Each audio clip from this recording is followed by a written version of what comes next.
বৈষম্য বিরোধী ছাত্র আন্দোলনে গণ অভ্যুত্থানে স্বৈরাচারী সরকারের পতনের পর দেশ ছেড়ে পালিয়ে যান দক্ষিণ সিটি কর্পোরেশনের মেয়র শেখ ফজলেনুর তাপস। কিন্তু রাজধানীর বিভিন্ন লাভজনক স্থাপনা ও পয়েন্টে রয়ে গেছে তার ছত্রছায়া। ছাত্র জনতার গণ অভ্যুত্থানের পর সায়দাবাদ বাস টার্মিনালের নিয়ন্ত্রণ নেয় আওয়ামী লীগের সাবেক চাঁদাবাজরা। শুধু খোলস বদলে তারা দেদারসে চাঁদাবাজি চালিয়ে যাচ্ছে।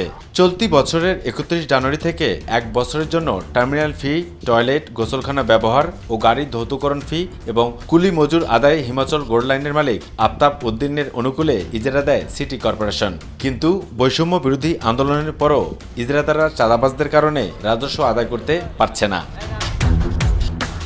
দীর্ঘ অনুসন্ধানে জানা গেছে, বহিরাগত আওয়ামী ফ্যাসিবাদের সরকারের কুলি শ্রমিক লীগ ইউনিয়নের সাংগঠনিক সম্পাদক মনির হোসেন মুন্সি ও সৈকত পরিবহনের মালিক জাহাঙ্গীর হোসেন চাঁদাবাজ চক্র মিলে নিয়ন্ত্রণে নিয়ে সায়দাবাদ বাস টার্মিনালে বেপরোয়া চাঁদাবাজি চালাচ্ছে।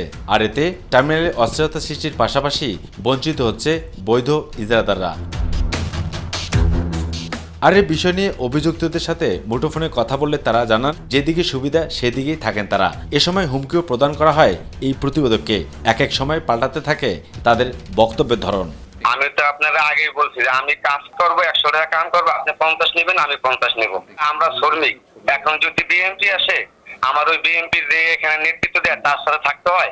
যখন আমলিগ আসে তখন ওই আমলিগের যে নেতৃত্ব দেয় তার সাথে থাকতে হয়, কারণ আমরা খেতে খাই।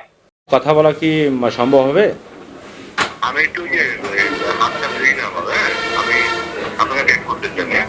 এরপর ঘুরে আসা যাক সায়দাবাদ বাস টার্মিনালের অভ্যন্তরে থাকা অবকাঠামোগুলো থেকে।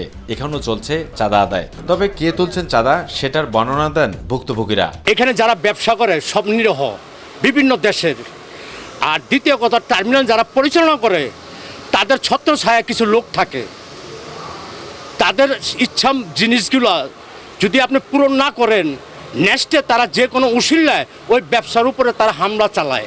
টাকা না দিলে তো ভয়ের মধ্যে থাকবোই।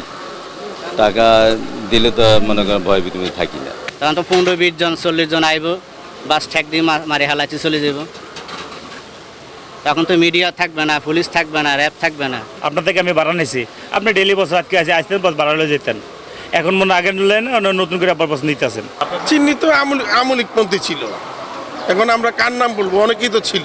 ওনারা আমিপন্থী, ওনারা চাঁদা নিত, ওনারাই নিত চাঁদাটা। মেইন হলো কালাম সাহেব। টাকা না দিলে তো এখানে আবার থাকতে দিব। গুন্ডা বাহিনী দিয়ে আমাদেরকে শাসন করে। তা এখন আমরা গুন্ডা বাহিনী দিয়ে শাসনেরই দমন হয়ে রয়েছি।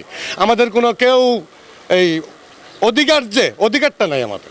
বলতে গেলে তো এখন মানে এর মধ্যে 1 ঘন্টা পর আমার উপর একটা হামলাইতে পারে। আমার তো এখানে কেউ নেই। রাষ্ট্র সংস্কারের নিমিত্তে দক্ষিণ সিটি কর্পোরেশন থেকে 5 মাসের জন্য 8 সেপ্টেম্বর থেকে বাস টার্মিনালের রাজস্ব উত্তোলনের জন্য আরিফ ও তুষারকে দায়িত্ব দেওয়া হয়। বহিরাগত ফ্যাসিবাদী সরকারের মদতপুষ্টরা সক্রিয় থাকায় বর্তমান দায়িত্বপ্রাপ্ত ইজারাদাররা রাজস্ব আদায় করতে পারছেন না বলে অভিযোগ তুলে সংবাদ সম্মেলন করেছেন। একটি কুচক্রী মহল ইন্ধনের মধ্য দিয়ে এই বাস টার্মিনালকে একটি অরাজক পরিস্থিতি সৃষ্টি করতে চায়।